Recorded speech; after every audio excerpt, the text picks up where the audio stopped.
Students, चलिए आप लोग को बायोलॉजी में 12th का बताए थे भाग 1 में निषेचन, पूर्व निषेचन, युग्म जनन और युग्मक का स्थानांतरण तक बताए थे। अब भाग टू अब स्टार्ट करेंगे। दूसरा जो है निषेचन दूसरा टॉपिक है निषेचन। इससे पहले आप लोग इस वीडियो को लाइक एवं सब्सक्राइब कर दीजिए ताकि मैं ऐसा ही वीडियो आपके लिए मैं लाता रहूँ। चलिए चलते हैं अपना हेडिंग टॉपिक पे। दूसरा है पूर्व निषेचन के बाद है निषेचन। निषेचन किसे कहते हैं? निषेचन देख के हेडिंग मारिएगा। निषेचन का किसे कहते हैं? नर युग्मक और मादा युग्मक को मिलने की क्रिया को निषेचन कहते हैं। क्या कहते हैं? नर युग्मक और मादा युग्मक मिलने की क्रिया को निषेचन कहते हैं। क्या कहते हैं? निषेचन। तो आप लोग टॉपिक देते समझ के बनाइएगा। ऐसा उम्मीद है कि आप लोग मस्त बहुत बढ़िया से पढ़ रहे होंगे। आप लोग नोट्स बनाते चलिएगा। भाग 1 का लिंक इस वीडियो में डाल दूंगा। चलिए आप चलते हैं निषेचन किसे कहते हैं। तो निषेचन किसे कहते हैं तो आपको बताए थे नर युग्मक और नर युग्मक मादा युग्मक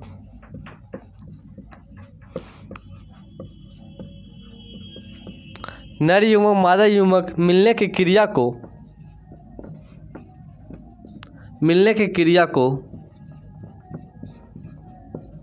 निषेचन कहते हैं। क्या कहते हैं? निषेचन कहते हैं। निषेचन कहते हैं। क्या कहते हैं? निषेचन किसे कहते हैं? नर युग्मक और मादा युग्मक का मिलने की क्रिया को क्या कहते हैं? निषेचन। नर युग्मक और मादा युग्मक आपस में संयोग करते हैं तो उसे निषेचन कहते हैं। तो पॉइंट देकर दीजिएगा। निषेचन के फलस्वरूप युग्मन 2n होता है। निषेचन के फलस्वरूप युग्मन कितने n होता है? तो आप लोग पॉइंट देकर दीजिएगा। निषेचन के फलस्वरूप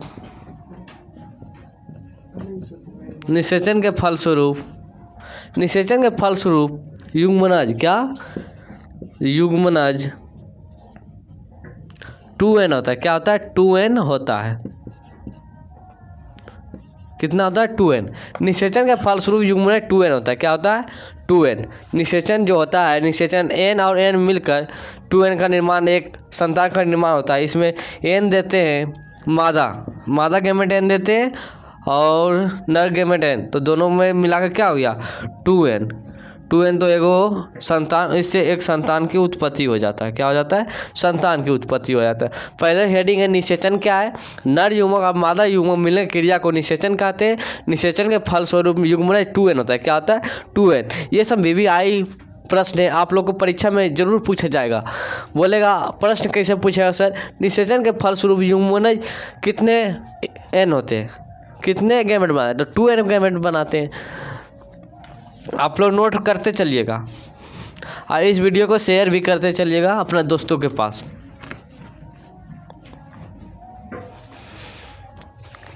तो अगला हेडिंग है, अगला टॉपिक है निषेचन। निषेचन भी होता है जो 2 प्रकार के होते हैं। निषेचन नर युग्मक और मादा युग्मक मिलने की क्रिया को निषेचन कहते हैं। युग्मनज में 2n होता है। युग्मनज कितना n होता है? 2n होता है। तो आप पढ़ेंगे निषेचन भी कितने निषेचन होते हैं? 2 प्रकार। कितने प्रकार के निषेचन? कितने प्रकार के होते हैं? निषेचन 2 प्रकार के होते हैं। कितने प्रकार के? 2 प्रकार के होते हैं। कितने प्रकार के? निषेचन 2 प्रकार के होते हैं। सर निषेचन 2 प्रकार के होते हैं, कौन कौन होते हैं? तो निषेचन 2 प्रकार के होते हैं, बाह्य निषेचन, अंतर निषेचन। बाह्य निषेचन क्या है, अंतर निषेचन क्या है, ये सब आपको बताऊंगा। चलिए, पहला निषेचन 2 प्रकार का होता है। तो पहला क्या लिखेंगे? बाह्य निषेचन। क्या है? बाह्य निषेचन। दूसरा है अंतर निषेचन। क्या है? अंतर निषेचन। अंतर निषेचन क्या है? अंतर निषेचन। निषेचन 2 प्रकार का होता है, बाह्य निषेचन, अंतर निषेचन। बाह्य निषेचन सर क्या है? बाह्य निषेचन क्या है? जब निषेचन की क्रिया शरीर से बाहर जलीय माध्यम से होता है उसे बाह्य निषेचन कहते हैं। तो आप 1 नंबर देकर यहाँ लिखिएगा, बाह्य निषेचन किसे कहते हैं? बाह्य निषेचन देके वाय निषेचन किसे कहते हैं? सर बाह्य निषेचन किसे कहते हैं? जब निषेचन की क्रिया शरीर से बाहर जलीय के माध्यम में होता है, जल के माध्यम में होता है, उसे बाह्य निषेचन कहते हैं। जो शरीर से बाहर हो रहा है उसे बाह्य निषेचन कहेंगे। जैसे परिभाषा लिखिएगा,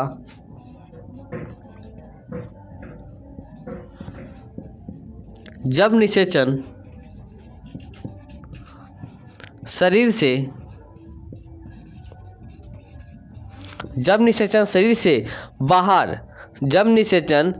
से बाहर जलीय माध्यम हो रहा है। कहाँ हो रहा है? जलीय।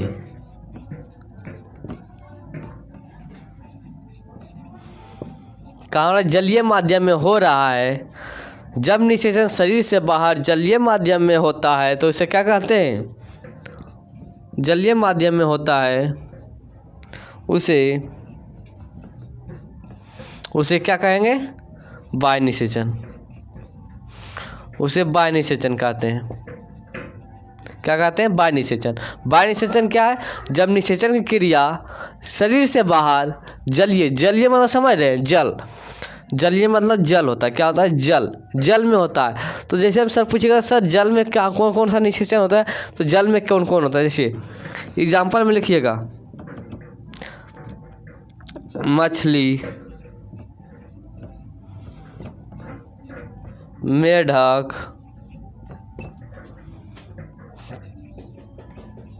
कछुआ।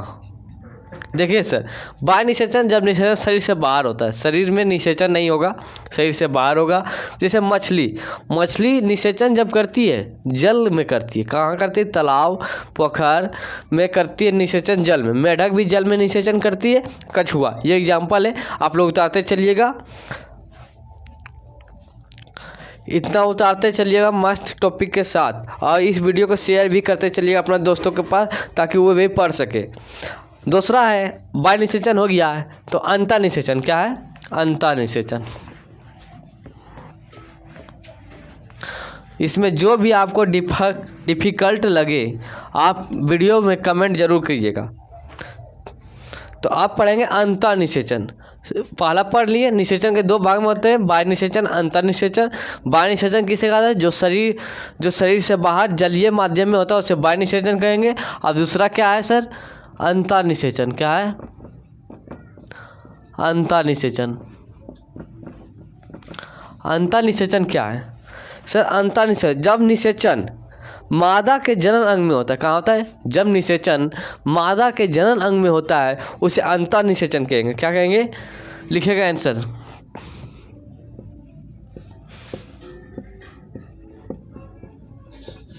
जब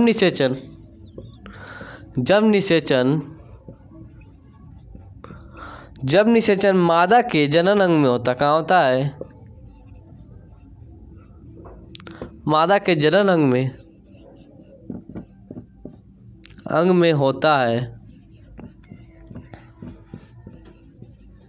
तो इसे क्या कहेंगे? अंतर निषेचन। क्या कहेंगे? अंतर निषेचन कहते हैं।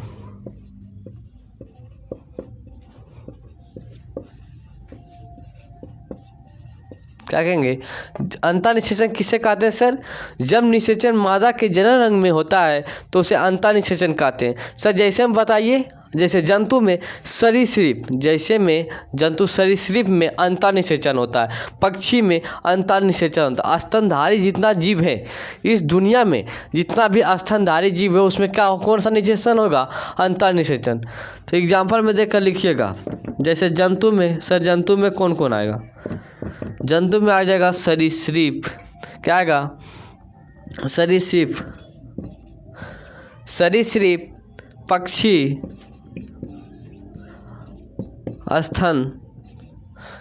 स्तनधारी। क्या? स्तनधारी। अंतर निषेचन में जो एग्जाम्पल जंतु में सरीसृप जंतु है, पक्षी, जितना स्तनधारी जीव दुनिया में सब क्या होगा? अंतर निषेचन में आएगा। पौधा में सर, पौधा में कौन कौन अंतर निषेचन में आएगा? पौधा में आ जाएगा माउस पौधा का नाम है। फर्न अनावृत बीजी पौधा, अनावृत बीजी पौधा, अनावृति बीजी पौधा। आप पढ़ेंगे पुष्पी पौधा। पुष्प में अंतर निषेचन होगा कि बाह्य निषेचन? अंतर निषेचन किसमें होता है? पुष्प में। पुष्प में किसमें अंतर निषेचन होता है? जैसे मसूर हो जाएगा, चना हो जाएगा, मसूर, चना, गुलाब, इस सब में अंतर निषेचन होता है। क्या होता है? अंतर निषेचन। अंतर निषेचन किसे कहते हैं? जब निषेचन की क्रिया मादा के जनन अंग में होता है उसे अंतर निषेचन कहेंगे। जैसे हम सर समझाइए तो जंतु में सरीसृप एक जीव का नाम है जिसमें अंतर निषेचन होता है। पक्षी एक जीव का नाम है जो उसमें अंतर निषेचन होता है। स्तनधारी, जितना दुनिया में स्तन धारण करने वाले जीव हैं उसमें अंतर निषेचन होगा। पौधा में बताइए। पौधा में मॉस नाम का एक पौधा है, फर्न है, अनावृत बीजी मतलब समझ, जिसमें अनावृत बीजी जिसमें बीज ना हो उसमें अंतर निषेचन। फर्न नाम का एक पौधा, उसमें भी अंतर निषेचन होता है। पुष्प, मसूर, चना, गुलाब, इस पुष्प में फूल में अंतर निषेचन होता है। आप लोग उतारते चलिएगा इस वीडियो को, देखते अलम मस्त टॉपिक के साथ।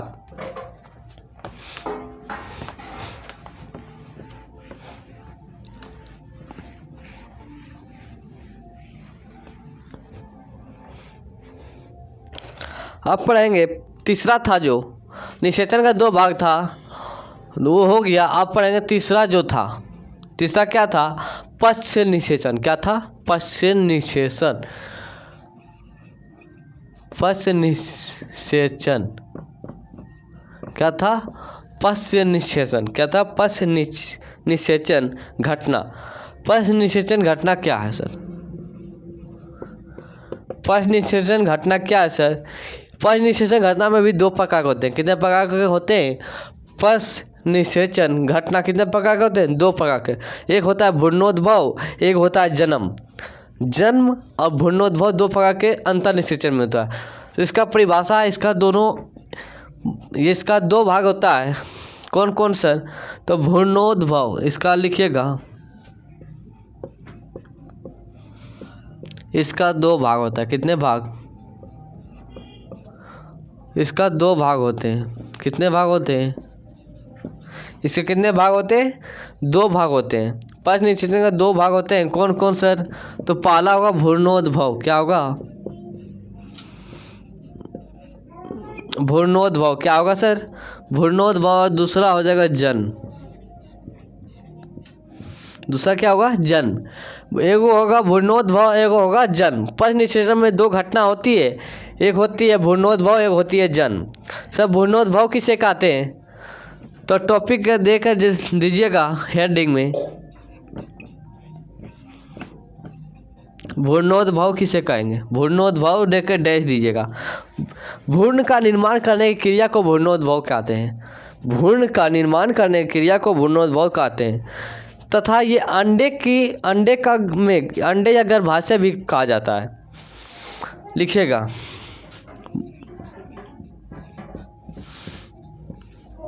भ्रूण निर्माण करने की क्रिया को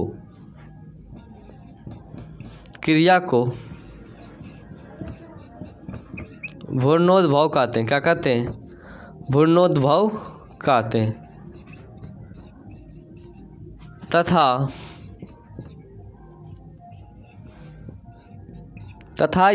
तथा अंडे या गर्भाशय में होते हैं। अंडे या गर्भाशय में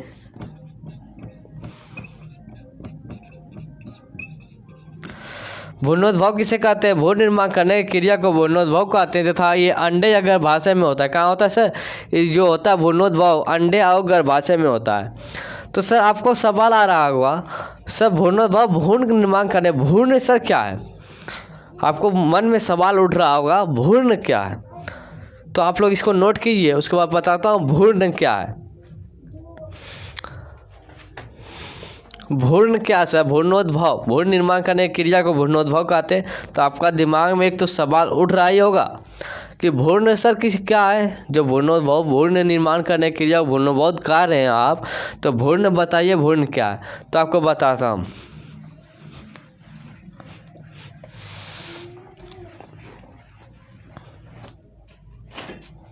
सर भ्रूण क्या है, आपको एक टॉपिक आ गया भ्रूण। भ्रूण क्या है, जीव विकास के प्रारंभिक अवस्था के गुण को भ्रूण कहते हैं। जीव में विकास के प्रारंभिक अवस्था को क्या कहते हैं, भ्रूण कहा जाता है। आंसर में लिख लीजिएगा, आंसर में क्या होगा, जीव के विकास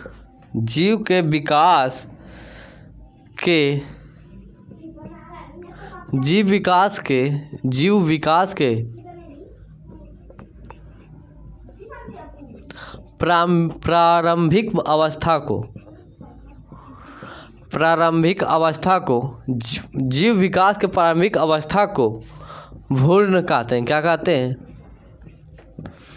भ्रूण कहते हैं। क्या कहते हैं, भ्रूण।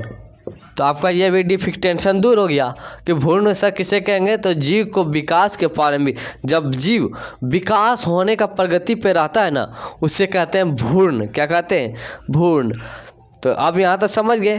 तो अब आपको पता दिमाग में उठ रहा होगा सर आप भ्रूणोद्भव तो बता दिए, आप जन्म बताएं। तो जन्म किसे कहते हैं, जो जन्म होता है, दूसरा हेडिंग है जन्म।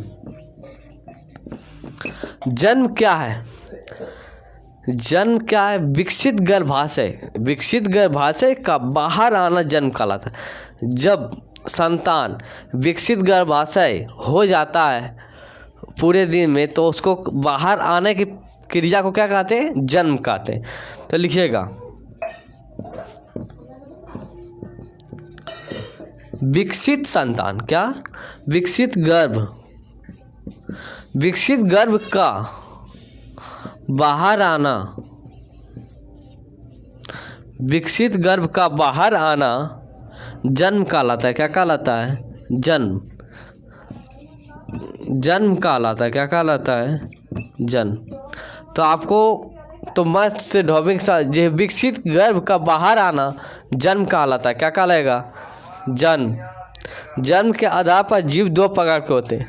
कितने प्रकार के होते हैं, जन्म के आधार पर जो जीव होते हैं ना, वो दो प्रकार के। कितने प्रकार के होते हैं, दो प्रकार के। लिखिएगा, जन्म के आधार पर जीव कितने प्रकार के होते हैं, जन्म के आधार पर जीव दो प्रकार के होते हैं। कितने प्रकार के, दो प्रकार के होते हैं। जन्म के आधार पर जीव कितने प्रकार के होंगे, दो प्रकार। कितने प्रकार के, जन्म जो होता है जन्म के आधार पर, एक होता है अंडप्रजक, एक होते हैं सजीव प्रजक। तो लिखिएगा, अंडप्रजक,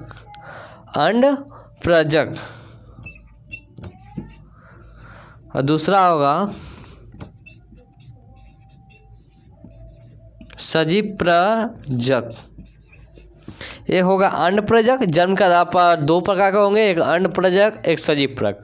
आपका सवाल आया होगा सर अंडप्रजक किसे कहते हैं, तो आप नोट कीजिए, अंडप्रजक किसे कहते हैं वो भी बताता हूँ।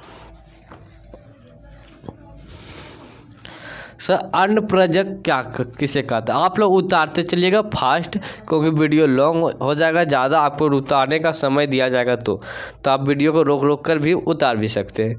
तो आप अंडप्रजक क्या कहते हैं, पहला है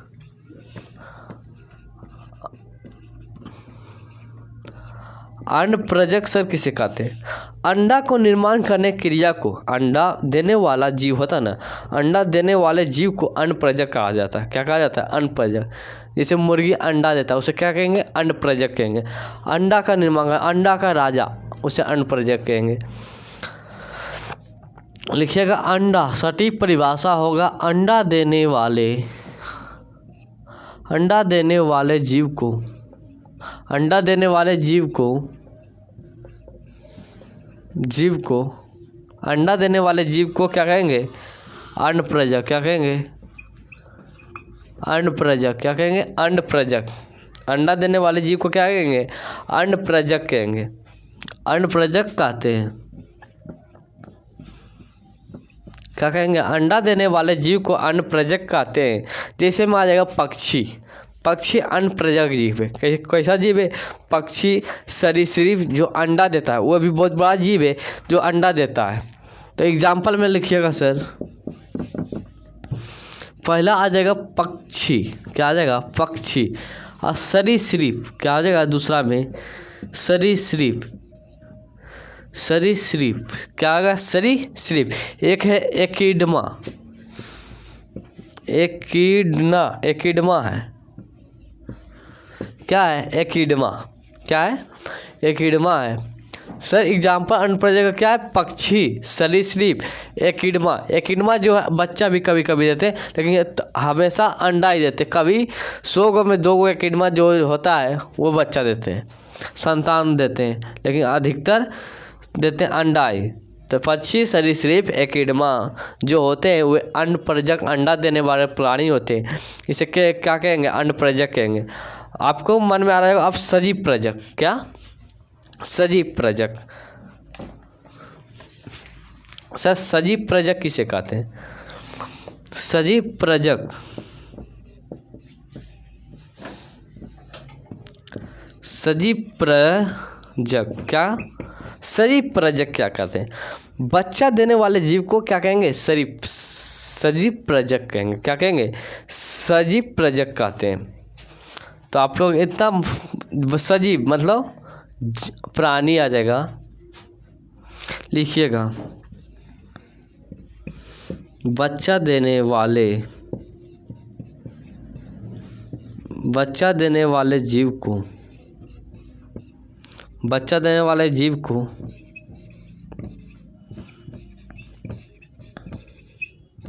सजीव प्रजक कहते हैं। क्या कहते हैं? सजीव प्रजक।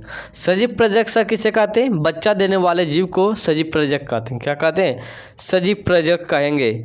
सर सजीव प्रजक में कौन कौन आएगा? एग्जाम्पल आप बताइए। तो एग्जाम्पल में आप लिखिएगा। एग्जाम्पल में मनुष्य तो जो मादा होते हैं वे बच्चा ही देते हैं, थोड़ी अंडा देते हैं। क्या देते हैं? बच्चा। स्तनधारी करने वाला जितना भी जीव है, स्तनधारी करने वाले सभी जीव क्या होते हैं? सजीव प्रजक होते हैं। तो एकिडमा को छोड़कर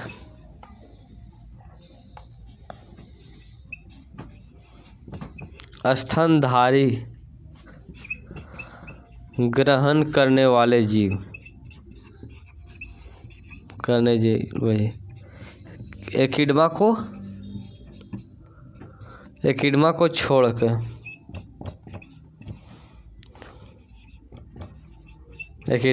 सजीव प्रजक बच्चा देने वाले जीव को सजीव प्रजक कहते हैं। जैसे में मनुष्य स्तनधारी ग्रहण करने वाले जीव एकिडमा को छोड़कर। तो अब पढ़ेंगे सर अलैंगिक जन्म के विभिन्न अवस्था। अगला टॉपिक है अलैंगिक जन्म के विभिन्न अवस्था। आज तक यहीं तक रहने दीजिए। ये भाग 2 में ये जो वीडियो है ना, भाग 2 में आप लोग को अपलोड किया जाएगा। ये जितना वीडियो है भाग 2 में, भाग 1 तो पढ़ा दिए, उसका भी लिंक इसमें दे दूंगा। आप लोग जाकर पहले भाग 1 देखिएगा, उसके बाद भाग 2 देखिएगा। उसी की तरह अभी चैप्टर तो बहुत लंबा है, क्योंकि एक ही वीडियो में तो समाप्त नहीं कर पाऊंगा, क्योंकि समय आपके पास बहुत कम है। आप लोग देखते जाइएगा, पढ़ते चलिएगा मस्त से। और इस वीडियो को अच्छी लगी हो तो लाइक एंड सब्सक्राइब कीजिएगा। मिलते हैं अगले वीडियो में, तब तक के लिए जय हिंद।